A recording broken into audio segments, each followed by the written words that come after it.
అన్నిట్లోనూ ఈరోజు చక్కగా కొత్తగా స్కూళ్ళు తెరిచారుగా, వెళ్తున్నారు, చక్కగా చదువుకుంటారు, ఆందోళన పడకుండా.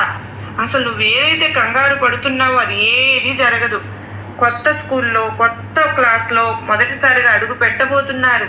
చక్కగా మీ కోరికలన్నీ నెరవేరుతాయి. చక్కగా చదువుకొని మంచిగా చదువులో ముందుంటారు. మంచి మార్కులు తెచ్చుకుంటానికి ఈ రోజు నుంచి ప్రయత్నం మొదలు పెడతారు. ఖచ్చితంగా ఇది జరుగుతుంది, జరిగి తీరుతుంది. దీని గురించి అయితే నువ్వు కంగారు పడాల్సిన పనే లేదు బిడ్డ. ఇక దేని గురించి నీ ఆలోచన, ఏది ఏమైనప్పటికీ కూడాను నీకు ఇది పరీక్షల కాలం అని బాధపడుతున్నావు కదూ.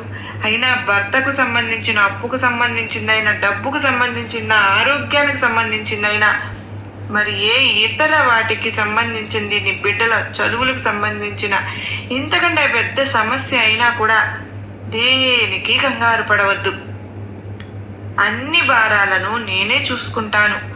నువ్వు ప్రశాంతంగా గుండెల మీద చెయ్యి పెట్టుకుని ఈ దుర్గమ్మ నన్ను చూసుకుంటుంది అని నమ్మితే చాలు. తల్లి, ఎందుకమ్మా ఇంత సున్నితమైన మనస్తత్వం, ఇంత సున్నితమైనటువంటి